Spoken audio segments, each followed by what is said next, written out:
a really weird comment in one of my videos, and it was a response to somebody else's comments. And usually guys are really amazing about like supporting each other and like helping each other like learn, and I love that. But like, I've been noodling over this one for a while. I guess the root of the question is like, can you do blood magic with your own blood, or does it have to be somebody else's, and what is required? So people ask a lot of different variations of this question. They'll be like, what can I do with blood magic?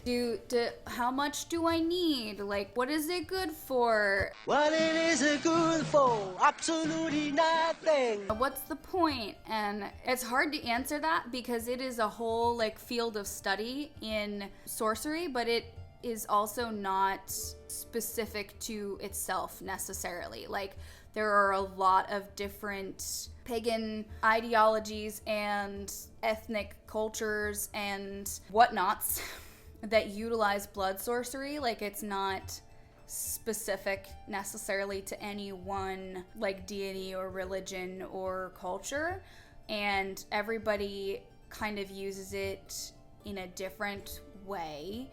I mean, it's like any other type of magic. When you're talking about how to do blood magic right, like, in my opinion, there are some things you shouldn't do, and in my opinion, there are things you should do, whatever. That's based on my own personal experience and what I've tried, and it doesn't necessarily mean that it is correct for you. In the end, what do we want from sorcery? We want it to work, right?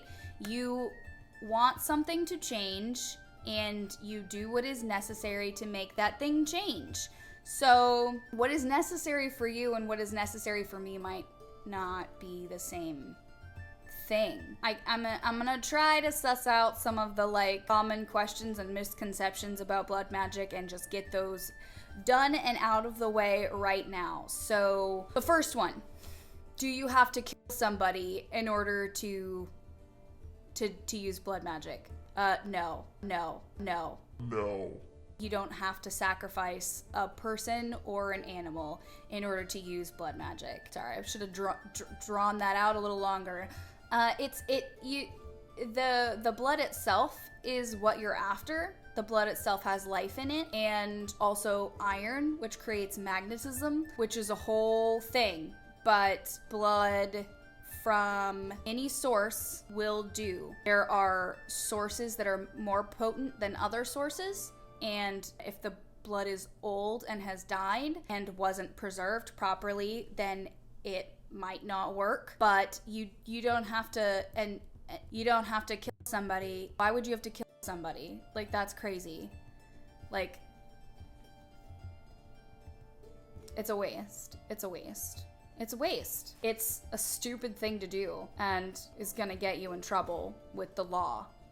So there's that. You don't have to kill somebody for blood magic. I'm gonna have to bleep all that out or something, aren't I? Okay, so the second question is like, how much do I need to use? Like, do I need to use a lot? And the answer is, no, not a lot. It's the blood itself that is potent, not the amount. It'll be just as potent whether you've got a drop or a gallon of it. And a gallon of it probably won't be healthy for wherever you harvested it. Whoa. Wherever you harvested it from probably isn't gonna have like a gallon to just give you. So if you've been collecting it for a long time, like, don't waste it, you know? Like, don't waste it. It's a resource. It's a limited resource. So just use a little bit. That's all you need. The only time you're gonna need more than a little bit is if you're using it to write something out, maybe, and you haven't mixed it with ink or something. So if you're using only blood to write something out, you're gonna need a little bit more than if, say, you're just putting a drop of it onto a surface or a drop into ink and mixing it. Does that make sense? So the third question that I see the most often is, do you have to use your own blood or can you use somebody else's? And the answer is, it doesn't really matter. I mean, it does matter, but you can use it from any source. Blood from any source will do. I do not believe in taking blood from animals personally, because that is my personal, like, I don't really talk about this with you guys, but I'm vegan, and sorceress is vegan. But so I don't believe in harming helpless creatures, which includes, most humans and all animals. And so for me, if I sacrificed an animal or took blood from an animal, then I would be going against my own ethical code and my belief system.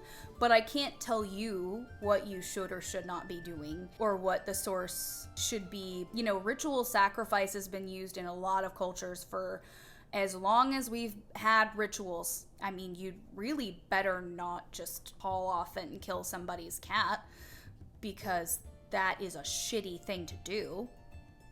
Yeah, it doesn't have to be yours, but it could be yours. You can use it from whatever source you can get it from. If you're doing a spell for somebody, it will be more potent if you have their blood, or if you're using it as a targeting mechanism. Like if you're targeting somebody, having some of theirs or some of their something, hair or snot or semen or nails, skin, but blood or semen would be best. If you have that, like a biological of the person that you're targeting, then that's how you get an exact hit. That's how you get a bullseye. If you're doing something for yourself, your own blood will be more potent. And if you're doing something for somebody else, theirs will be more potent. But you can use whatever you need to use. I guess number 4, another one of the most common questions is, how do you get it then? Well, if you're getting it from somebody else, I guess. How do you get it if you're getting it from somebody else? That's up to you. You can either take it consensually, which means you get permission, however you want to go about getting permission. If you have permission, it's consensual, you can take it and do what you want with it. Everything else is non-consensual.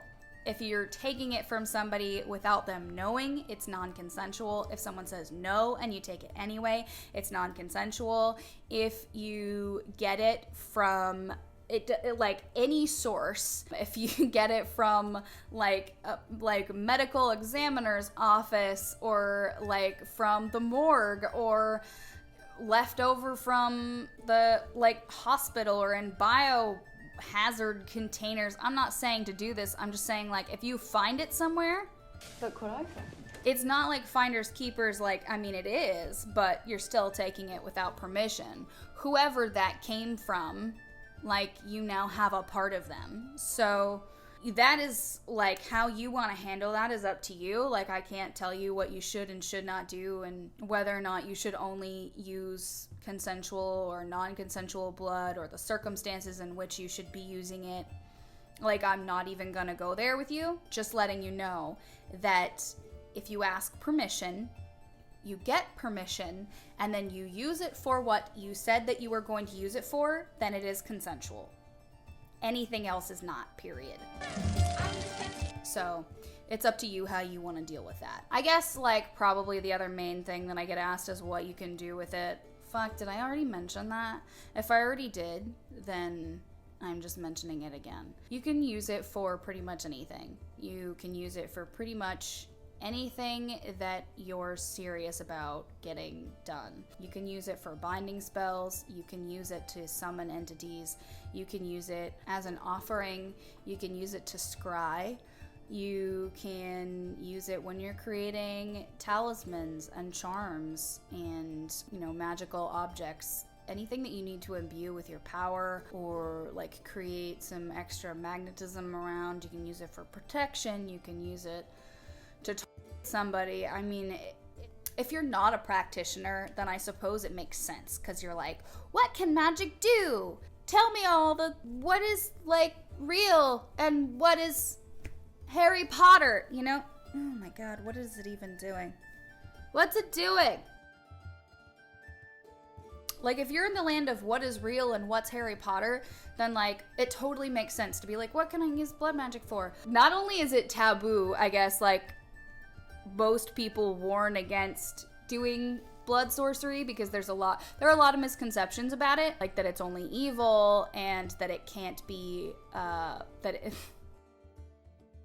mostly that it's only evil, which is probably where the you have to kill people comes from. I just cannot get over this comment that I got. It was just so extreme and preposterous, and the crazy thing is, like, there were some things I agreed with, right? This person was like, don't get into it unless you're committed. Like, don't do this unless you're serious.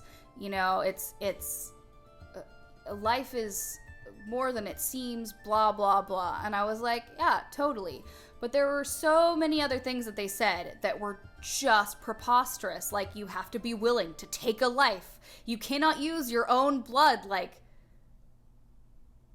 I feel like it was a plant. Like, I feel like this was either somebody who's like never, like, does not leave their basement, or it was like somebody who's a fucking religious plant who was trying to poison my comment thread again. Because listen, if you are one of the people who may or may not actually watch my videos and then posts Bible verses and pleas to people to repent and turn from their ways and stop being evil witches, then just bye. What good do you think that you're doing being a religious troll? What good do you think you're doing being a troll? Everybody knows that trolls are on the internet. Like, we don't need to be reminded. Like, the people who are serious aren't going to listen to you.